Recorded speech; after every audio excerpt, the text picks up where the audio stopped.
نحمده ونصلي على رسوله الكريم اما بعد۔ ترجمے والے قرآن پاک کا صفحہ نمبر 1031، 28واں پارہ سورہ ممتحنہ، دوسرا رکوع، آخری دو آیات، آیت نمبر 12 اور 13۔ اعوذ باللہ من الشیطان الرجیم، بسم اللہ الرحمن الرحیم۔ يا أيها النبي إذا جاءك المؤمنات يبايعنك على ألا يشركن بالله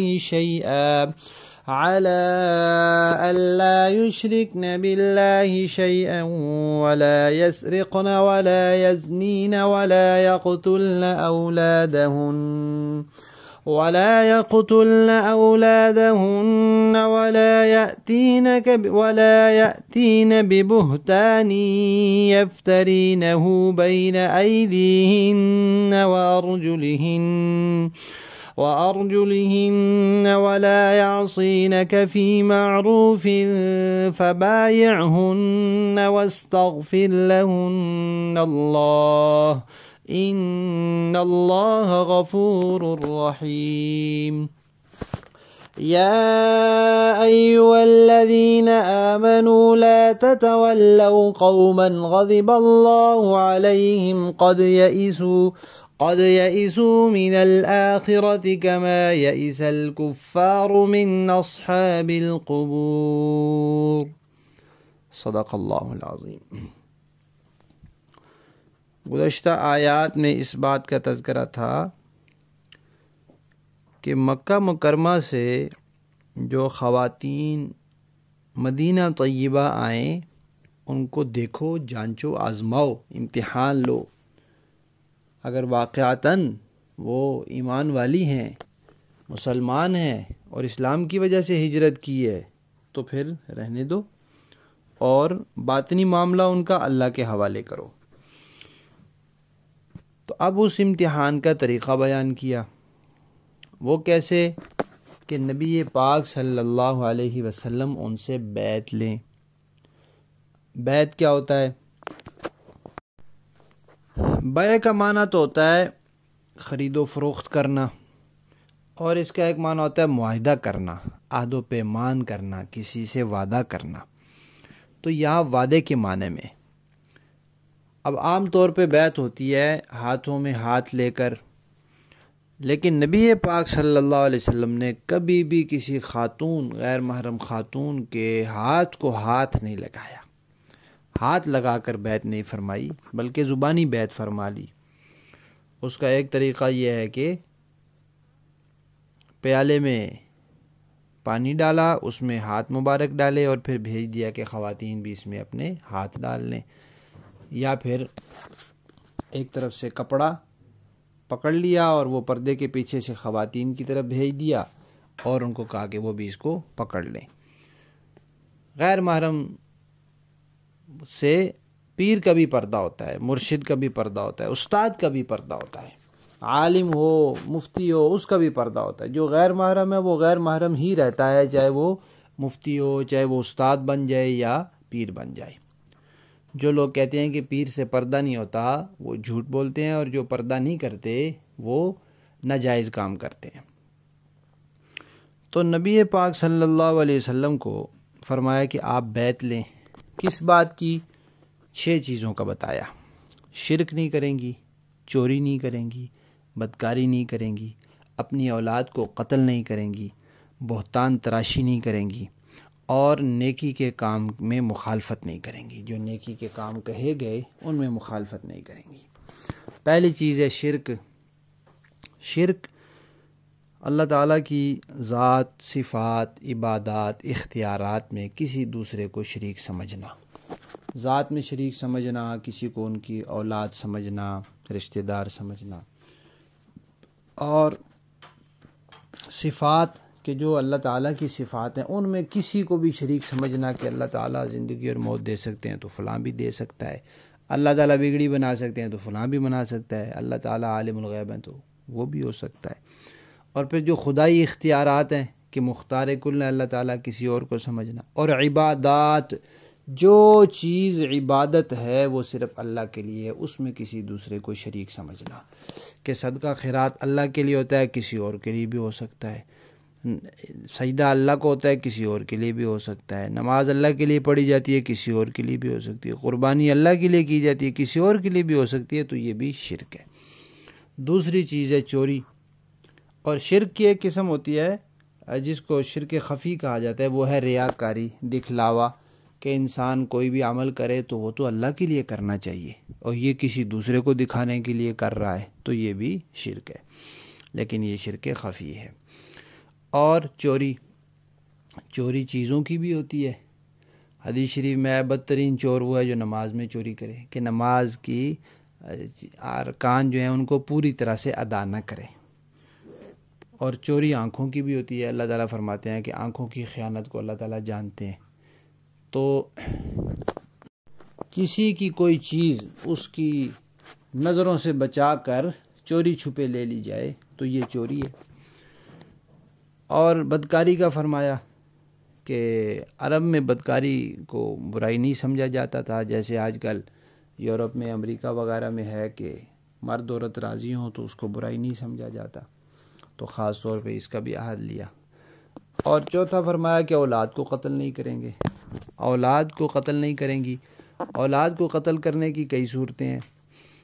ایک یہ کہ بچہ پیدا ہوا اس کے بعد اس کو مار دیا، تو عرب میں بچیوں کو تو مارتے تھے، زندہ بھی دفن کر دیتے تھے، اس لیے کہ بھئی شرم کی بات ہے کہ کسی کو داماد بنانا پڑے گا، اور لڑکوں کو فقر و فاقہ کی وجہ سے، تنگی، مالی تنگی کی وجہ سے زندہ دفن کر دیتے تھے، اور جن کا مال میں وسعت ہوتی تھی وہ لڑکوں کو دفن نہیں کرتے تھے۔ تو ایک صورت یہ ہے کہ پیدا ہونے کے بعد اس کو مار دینا، اور ایک صورت یہ ہے کہ بچہ ابھی ماں کے پیٹ میں ہو لیکن اس میں روح پڑ چکی ہو، جو 4 ماہ بعد پڑ جاتی ہے، تو اس کے بعد اس حمل کو گرا دینا۔ اور ایک صورت یہ ہے کہ روح پڑنے سے پہلے حمل کو گرا دینا، یہ بھی ایک درجے میں قتل ہے۔ اور ایک صورت یہ ہے کہ مانع حمل طریقہ اختیار کرنا بلا وجہ۔ اب حدیث شریف میں ہے کہ کوئی آدمی ایسا طریقہ اختیار کرتا ہے کہ حمل ٹھہرے ہی نہیں، اس کا عربوں میں ایک طریقہ تھا، اس طریقے کا وہاں تذکرہ بھی ہے، تو گویا یہ چپکے سے بچے کو زندہ درگور کرنا ہے، چپکے سے زندہ درگور کرنا ہے۔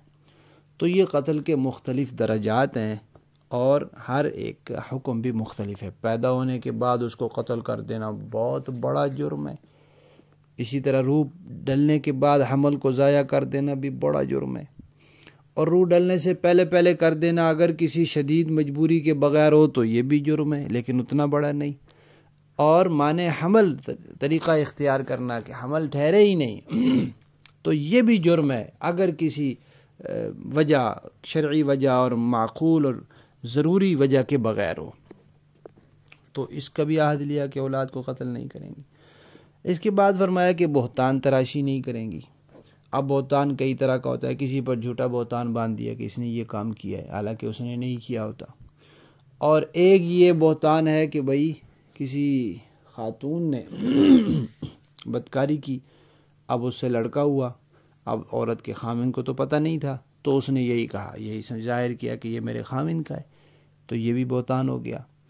اور ایک طریقہ یہ ہے کہ لوگ کسی کا بچہ چوری کر لیتے ہیں، آج کل بھی ہوتا ہے، پھر اس کو اپنا بچہ ظاہر کر دیتے ہیں، اپنی بیٹی ہوئی اسپتال میں کسی کا بیٹا ہوا تبدیل کر لیا، یہ ادھر کر دیا وہ ادھر، تو اس کو اپنا ظاہر کر دیا، تو یہ بھی بہتان ہے۔ تو یہاں اللہ تعالیٰ نے الفاظ استعمال فرمائے ہیں بین ایدیہن و ارجلہن، ہاتھوں اور پاؤں کے درمیان، ایسا بہتان جس کو وہ بنائیں گھڑیں اپنے ہاتھوں اور پاؤں کے درمیان، یہ عربی کا محاورہ ہے۔ اس کا معنی یہ ہے، ایک تو یہ کہ کسی کا بچہ ہو، بدکاری کی، کسی کا بچہ ہو گیا، اس کو اپنے خامن کی طرف نسبت کر دیا، اور ایک یہ کہ کسی کا بچہ لے کر اور اس کو اپنا ظاہر کر دیا کہ یہ ہمارا ہی ہے۔ اور چھٹی بات فرمائی کہ معروف کہتے ہیں جن چیزوں کا شریعت نے حکم دیا، جو اللہ تعالیٰ کی فرما برداری کے اور کرنے کے کام ہیں، ان میں نافرمانی نہیں کریں گی۔ تو یہ سب کچھ فرما کر آخر میں پھر فرمایا کہ آپ ان سے بیعت لے لیں اور ان کے لیے استغفار بھی کریں کہ انسان ہونے کے ناطے کوئی کمی کوتاہی ہو جائے تو اللہ تعالیٰ اس کو معاف کرے. ساتھ یہ اعلان بھی کر دیا کہ اللہ بہت بخشنے والا رحم فرمانے والا ہے. اب یہاں بیعت کا تذکرہ آیا. یہ کون سی بیعت ہے؟ پہلے بھی بات آئی تھی کہ ایک بیعت ہوتی ہے اسلام کی کہ جو غیر مسلم ہے وہ بیعت کرتا ہے کہ میں اسلام لاتا ہوں، اسلام پر قائم رہوں گا، تو یہ اس کا وعدہ ہوتا ہے. ایک ہوتی ہے جہاد کی کہ جہاد کی بیعت کرتے ہیں کہ ہم جب حکم ملے گا جہاد کے لیے نکلیں گے اور پیٹ نہیں پھیریں گے، بھاگیں گے نہیں، وہاں سے جم کر لڑیں گے، بہادری کے ساتھ بزدلی نہیں دکھائیں گے. اور ایک ہوتی ہے بیعت خلافت کی کہ کسی کو امیر مقرر کیا تو اس کی یاد پر بیعت کی کہ ہم آپ کو اپنا خلیفہ اور امیر تسلیم کرتے ہیں، آپ جائز کاموں میں آپ کی اطاعت کریں گے، آپ کی نافرمانی نہیں کریں گے، حکم کی خلاف ورزی نہیں کریں گے. اور ایک ہوتی ہے بیعت سلوک. بعض لوگ اس کا انکار کرتے ہیں. بیعت سلوک کیا ہوتی ہے کہ کسی کے ہاتھ پر یہ عہد و پیمان کرنا، یہ معاہدہ کرنا، وعدہ اللہ سے کرنا ہوتا ہے کہ ہم اپنے عقیدے ٹھیک رکھیں گے، نیکی کے کام زیادہ سے زیادہ کرنے کی کوشش کریں گے اور برائی کے کاموں سے بچیں گے. تو یہ بھی ثابت ہے. کئی صحابہ کرام سے نبی پاک صلی اللہ علیہ وسلم نے بیعت لی، اور اس میں اب یہاں جو تذکرہ ہے امتحان لینا ہے، اور جو پہلے سے مسلمان ہیں ان سے جو بیعت لینی ہے وہ کس چیز کی بیعت ہے؟ تجدید ایمان کی بیعت ہو سکتی ہے. اور یہ اب ایمان میں تو صرف عقائد کا تذکرہ آتا ہے، تو یہ جو اعمال کا تذکرہ کیا کہ چوری نہیں کریں گی، بدکاری نہیں کریں گی، اولاد کو قتل نہیں کریں گی، بہتان بازی نہیں کریں گی، تو یہ سب کیا ہے؟ یہی کچھ ہوتا ہے بیعت سلوک میں. اب مسلم شریف، ابو داؤد شریف اور نسائی شریف میں ایک حدیث ہے جس میں ایک صحابی حضرت عوف بن مالک اشجعی فرماتے ہیں کہ ہم لوگ نبی پاک صلی اللہ علیہ وسلم کی خدمت میں حاضر تھے، کوئی 7 یا 8 آدمی تھے. تو حضور نے فرمایا کہ آپ لوگ بیعت نہیں کرتے؟ تو ہم نے ہاتھ آگے کر دیے کہ کس چیز پر بیعت کریں؟ تو فرمایا کہ اللہ تعالیٰ کی عبادت کرو، اس کے ساتھ کسی کو شرک نہ کرو، 5 وقت کی نماز پڑھو، جو احکامات دیے جائیں ان کو سنو اور مانو، اور ایک یہ بات فرمائی کہ لوگوں سے کوئی چیز مت مانگو. تو انہوں نے بیعت کر لی. اب صحابہ کرام کہتے ہیں کہ انہوں نے کبھی سواری پر بیٹھے ہوتے اور کوئی چیز نیچے گر جاتی، وہ بھی خود اتر کر اٹھاتے تھے، کسی سے نہیں کہتے تھے کہ ہم نے رسول اللہ سے وعدہ کیا ہوا کہ لوگوں سے چیز نہیں مانگیں گے. اسی طرح حضرت عبادہ بن صامت رضی اللہ تعالیٰ عنہ سے بھی ہے کہ حضور نے بیعت لی کہ شرک نہیں کرو گے، چوری نہیں کرو گے، زنا نہیں کرو گے، اولاد کو قتل نہیں کرو گے، بہتان نہیں باندھو گے، شریعت کی جو باتیں ان کی خلاف ورزی نہیں کرو گے. اور پھر یہ فرمایا کہ جو اس کو پورا کرے گا اس کا اجر اللہ کے ذمے، اور جو ان میں سے کسی کا ارتکاب کرے گا اگر اس کی سزا اس کو دنیا میں مل گئی تو چلو کفارہ ہو گئی تو ٹھیک ہے، اور اگر اس کو اللہ نے دنیا میں پردہ پوشی کی، اس نے جرم کیا لیکن پتہ نہیں چلا، سزا بھی نہیں ملی، تو آخرت میں اس کا معاملہ اللہ کے حوالے، چاہے تو معاف کر دے چاہے تو سزا دے. تو حضرت عبادہ فرماتے ہیں ہم نے ان چیزوں کی نبی پاک صلی اللہ علیہ وسلم کے ہاتھ پر بیعت کی. تو اس طرح بیعت کی واقعات ہیں صحابہ کرام کے کہ حضور نے بیعت لی ان سے جو لوگ پہلے سے مسلمان تھے. تو وہ نہ جہاد کی بیعت تھی، نہ خلافت کی تھی، اور نہ اسلام کی تھی، بلکہ وہ یہی بیعت سلوک تھی. اس کا مقصد کیا ہوتا ہے؟ اس کے 2 مقصد ہوتے ہیں. نمبر 1 کہ نفل اعمال میں، نیکیوں میں اضافہ کرنا، اور اس کے ذریعے جنت میں بلند سے بلند درجے حاصل کرنا. یہ انسان خود بھی کر سکتا ہے، لیکن حضرات مفسرین کرام نے لکھا ہے کہ تجربہ یہ ہے کہ وہ خود کامیاب نہیں ہوتا. خود کو کسی کامل کے حوالے کر دے تو یہ مقصد آسانی سے حاصل ہو جاتا ہے، کیونکہ شیطان اور نفس انسان کے پیچھے لگے رہتے ہیں، وہ اس کو اس پر قائم نہیں رہنے دیتے، بہکا دیتے ہیں. اور دوسرا مقصد کیا ہوتا ہے بیعت کا؟ اپنے باطن کی، اندر کی صفائی. کچھ ظاہری چیزیں ہوتی ہیں، کچھ باطنی ہوتی ہیں، جیسے حسد ہے وہ انسان کے اندر ہوتا ہے، بغض کینہ ہے وہ اندر ہوتا ہے، تکبر ہے وہ اندر ہوتا ہے. ان چیزوں کی دل سے صفائی، دل کو ان چیزوں سے صاف کرنا، اس کی صفائی کی ضرورت ہوتی ہے. تو ظاہر بات ہے یہ بیماریاں ہیں، اور بیماریوں کا، ہر بیماری کا علاج بندہ خود سے نہیں کر سکتا، بلکہ ہر بیماری کو خود سے سمجھ بھی نہیں سکتا. تو وہ جو طبیب ہوتا ہے، ماہر ہوتا ہے، ڈاکٹر ہوتا ہے، وہ بتاتا ہے کہ یہ بیماری ہے اور اس کا یہ علاج ہے، تو اس کے مطابق عمل کرنا ہوتا ہے. تو اسی طرح باطن کے کچھ طبیب ہوتے ہیں، ان کے ہاتھ پر بیعت کی جاتی ہے، پھر ان کی ہدایات پر عمل کیا جاتا ہے، اور پھر یہ باطن انسان کا صاف ہوتا چلا جاتا ہے۔ تو یہ دو مقصد ہوتے ہیں۔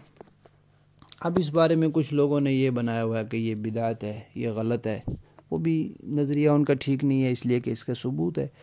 اور کچھ لوگ تو کہتے ہیں کہ یہ فرض ہے، جو اس کے بغیر مر گیا بس وہ تو جنت میں کبھی جا ہی نہیں سکتا۔ ان کا نظریہ بھی ٹھیک نہیں ہے، اس لیے کہ قرآن و سنت میں اس کو کہیں بھی فرض نہیں قرار دیا گیا۔ ہاں اپنی اصلاح کا حکم دیا گیا ہے، اور جس کی اصلاح اس کے بغیر نہ ہو اس کے لیے یہ زیادہ سے زیادہ کہیں گے تو واجب کے قریب ہو جائے گا، لیکن یہ نہیں کہ اب کوئی مر گیا تو گویا وہ کافر مر گیا، ایسا نہیں ہے۔ اور اعتدال والا نظریہ جو اہل سنت کا ہے وہ کیا ہے کہ قرآن و حدیث سے اس کا ثبوت ہے، جو آدمی اس کے بغیر نیکیوں پر قائم رہ سکتا ہے اور اپنی اصلاح کر سکتا ہے، اس کے لیے یہ کوئی ضروری چیز نہیں ہے، نہ آخرت میں اس کے بغیر نجات نہ ہونے کا کوئی نظریہ ہے کہ جو بیعت نہیں کرے گا آخرت میں اس کی نجات ہی نہیں ہوگی۔ لیکن عام حالات میں ایسا ہوتا نہیں کہ انسان کی خود سے اصلاح ہو جائے، خود ہی ساری بیماریوں کا پتہ چل جائے، اس لیے ہر انسان کو بیعت کرنی چاہیے، لیکن بیعت کرنے میں جلدی نہیں کرنی چاہیے۔ آج کل ٹھگ بازی بہت ہے، دھوکے بازی بہت ہے، فراڈ بہت ہے۔ تو سب سے پہلے عقیدہ اور نظریہ دیکھے کہ جس کے عقائد و نظریات اہل سنت کے مطابق ہوں۔ دوسرے نمبر پر اس کی شکل و صورت اور اس کے اعمال کو دیکھے کہ وہ شریعت کے مطابق ہوں۔ جس کی شکل ہی شریعت کے مطابق نہیں یا اس کے عمل شریعت کے مطابق نہیں، داڑھی منڈا ہے، یہ بے نماز ہے، یا پردہ نہیں کرتا، یا ایسی مجالس میں شریک ہوتا رہتا ہے جہاں حرام اور گناہ کے کام ہوتے ہیں، تو وہ پیر بنانے کے لائق نہیں ہے، جائز ہی نہیں ہے اس سے بیعت کرنا۔ تو عقیدے سارے ٹھیک ہوں، اہل سنت کے مطابق ہوں، عمل اس کے سنت کے مطابق ہوں، اور تیسرا یہ ہے کہ اس کو کسی کامل سے اجازت بھی ہو کہ آپ لوگوں کو بیعت کر سکتے ہیں، تو پھر اس سے کچھ عرصہ تعلق رکھ کے اس کو دیکھ لیا جائے، اور اگر اس سے فائدہ ہو تو اور اس پر دل مطمئن ہو تو پھر اس سے بیعت کی جائے۔ آخر میں جو آیت آئی ہے اس میں اللہ تبارک و تعالی نے سورت کا جو مضمون تھا اس کو ذکر کیا ہے۔ سورت شروع ہوئی تھی کہ کافروں سے دوستی نہ رکھو، دوستی کے تعلقات نہ بناؤ۔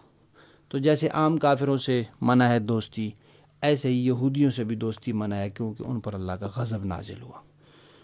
آخری جملہ فرمایا کہ یہ لوگ آخرت سے مایوس ہو گئے ہیں جیسے کافر قبر والوں سے مایوس ہو گئے ہیں۔ اب اس کے دو مفہوم حضرات مفسرین کرام نے بیان کیے۔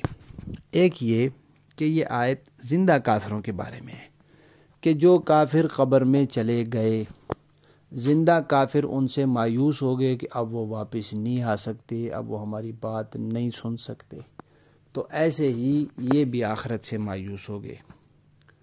ٹھیک ہے کہ آخرت نہیں آئے گی۔ کچھ کافر یہ کہتے ہیں کہ آخرت نہیں آئے گی، اور کچھ یہ ہیں کہ وہ آخرت سے عملی طور پر بے فکر ہے، مانتے تو ہیں، عقیدہ تو ہے، لیکن آخرت کے لیے تیاری کوئی نہیں، تو یہ بھی تو نہ ماننا ہوا۔ جیسے آج کل کے اکثر مسلمان ہیں، عقیدہ تو رکھتے ہیں آخرت کا، لیکن اس کے لیے تیاری نہیں ہے، تو یہ بھی ایک لحاظ سے نہ ماننا ہوا۔ اور دوسرا مفہوم اس کا یہ ہے کہ یہ آیت ان لوگوں کے بارے میں جو کافر ہونے کی حالت میں دنیا سے چلے گئے اور قبروں میں پہنچ گئے۔ اب وہ قبروں والے کافر آخرت سے مایوس ہیں کہ ان کو پتہ ہے آخرت میں ہمارے لیے کوئی خیر نہیں، کوئی بخشش نہیں، کوئی راحت نہیں، تو ایسے ہی یہ لوگ بھی آخرت سے مایوس ہیں۔ یہ جو کفر کی حالت میں، ان کے لیے بھی آخرت میں کوئی خیر نہیں، کوئی بخشش نہیں۔ لفظی معنی دیکھیے، یا ایھا النبی، اے نبی، اذا جاءک، جب آئے آپ کے پاس، المؤمنات، ایمان والی عورتیں، یبایعنک، آپ سے بیعت کرنے کے لیے، علی، اس بات پر، اللہ یشرکنا، کہ وہ نہیں شریک کریں گی، باللہ، اللہ کے ساتھ، شیئن، کسی کو بھی، ولا یسرقنا، اور نہ چوری کریں گی وہ، ولا یزنینا، نہ زنا کریں گی، ولا یقتلنا، نہ قتل کریں گی، اولادہن، اپنی اولاد کو، ولا یاتینا، نہ لائیں گی، ببہتان، بہتان، یفترینہ، جو انہوں نے گھڑا ہو، بین ایدیہن، اپنے ہاتھوں کے درمیان، و ارجلہن، اور اپنے پاؤں کے، ولا یعصینک، اور نہیں وہ نافرمانی کریں گی آپ کی، فی معروف، نیکی کے کاموں میں، فبایعہن، جب وہ آئیں آپ کے پاس تو آپ ان سے بیعت لے لیں، واستغفر، اور بخشش مانگیں، لہن، ان کے لیے، اللہ تعالیٰ سے، ان اللہ، یقیناً اللہ تعالیٰ، غفور، بخشنے والے ہیں، رحیم، رحم فرمانے والے ہیں۔